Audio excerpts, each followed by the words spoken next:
저희가 이제 네. 이어서 원외정당에서 지금 이루어지고 있는 것도 좀 얘기를 해보도록 하겠습니다. 네, 그래서 원외정당이 이야기를 좀 해볼 텐데 저는 정의당 권영국 후보 이야기를 이 차별 이야기 할 때는 빼놓을 수 없다. 이분이 캐치프레이즈 자체가 차별 없는 나라예요. 예, 그래서 이분이 얘기하는 거는 사회적 소수자에게 혐오와 차별은 존재의 문제로서 생사가 걸린 문제라고 이야기를 하셨고요. 그래서 포괄적 차별금지법을 제정해 차별 없는 평등사회 실현을 위한 기준을 제시하겠다라고 발표하셨고요. 여성가족부에 대해서도 성평등부로 확대하여 강력한 성평등을 추진하겠다라고 이야기했고 이게 끝나는 게 아닙니다.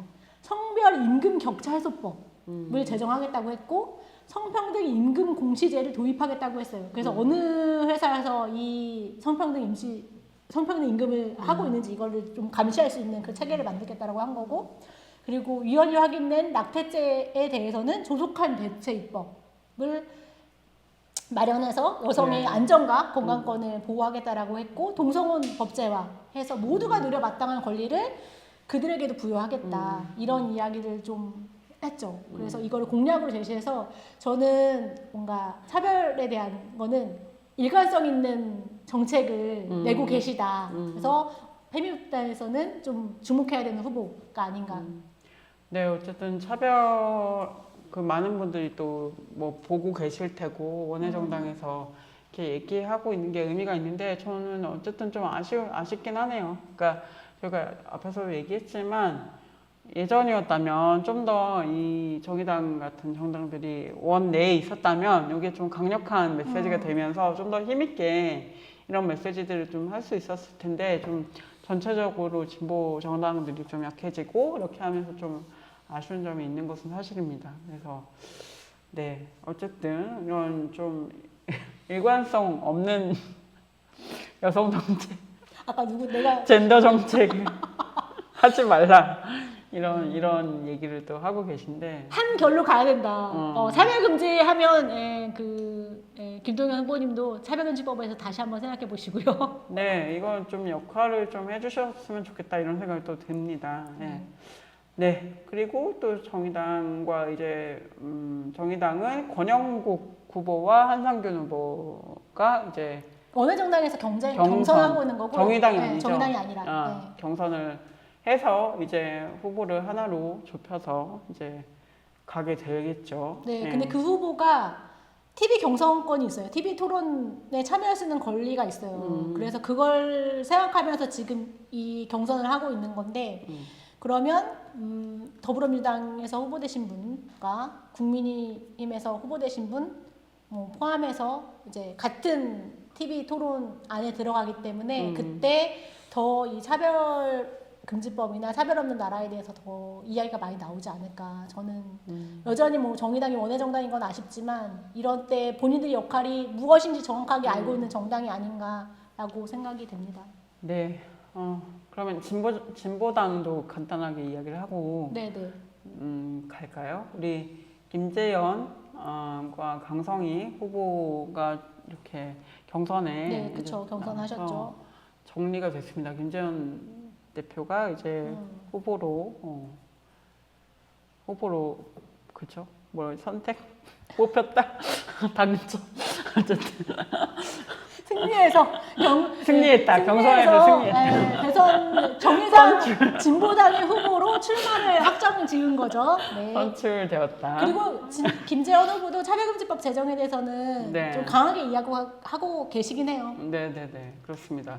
사실은 이제 제가 뭐 트위터에서 한번 장혜영 전 의원께서 김재원 후보에게 차별금지법 어디서 주장을 하셨는데 차별금지법 하세요 이렇게 트윗을 날리신 걸 봤는데 이제 적극적으로 하시는 모습을 좀 보고 싶네요. 네, 그래서 하시지 않을까 싶습니다. 네, 진보당에서 준비하고 있다고 들었어요. 지난번에 네네. 진보당과 여성민우회가 공동 주최하는 토론회에 제가 패널로 출연한 적이 있었는데 그때 주제가 차별금지법이었거든요. 그래서 차별금지법에 대해서는 진보당 내에서도 네. 준비를 지금 하고 있는 중이긴 하다. 네, 그래서 또 앞으로 하시면 좋겠고 어쨌든 좀 아쉬운 것은 진보당이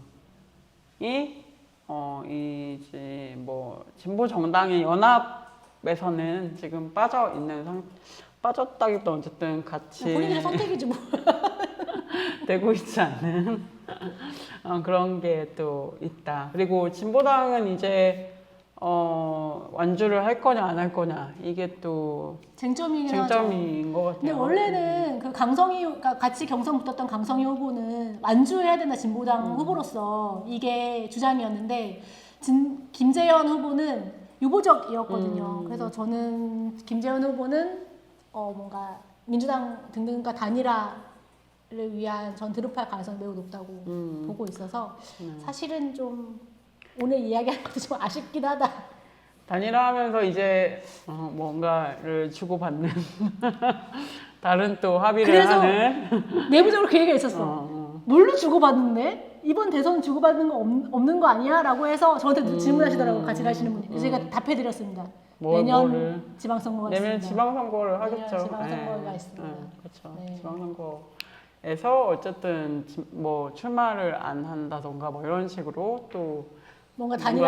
단일화 한다거나 네. 뭐 이런 게 있을 텐데 저는 모르겠어요. 그러니까 진보당이잖아요. 당명이 되게 아쉽다. 이게 진보인가? 저는 뭐 필요하다고 봐요. 네, 저는 지역에서 그렇게 하는 것도 중요하고 생각을 해서. 그러니까 연합하고 그런 건 좋은데 저는 이 진보당이 원내 정당으로 들어가는 과정에 대해서 그거에 대해서 좀 문제 제기를 하는 거고요.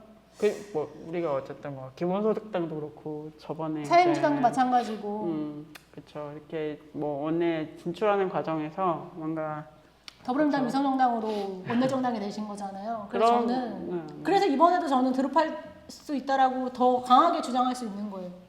왜냐하면 그렇게 들어가게 되면 묶일 수밖에 없거든요. 그렇게 그쵸, 본인들이 뭔가 활동이나 그런 것들이 축소될 수밖에 없기 때문에 제한되는 거죠. 근데 축소가 아니라고 생각할 수도 있어요. 진보당 입장에서 기본소득당처럼 그렇게 생각할 수도 있어.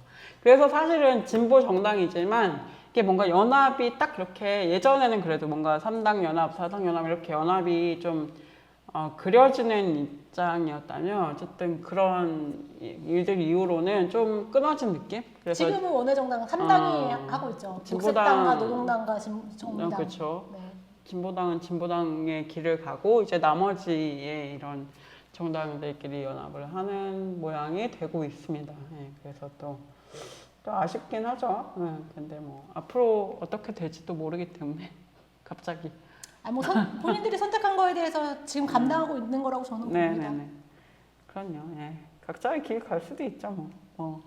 진보 정당 안 될 수도 있지 뭐. 근데 아까도 얘기했던 진보라는 거는 저는 이건 아니라고 봅니다. 네. 네. 진보당 진보. 네, 아니라고 아니라고 합니다. 선생님이. 네. 잠깐 또 쉬고 이어가겠습니다.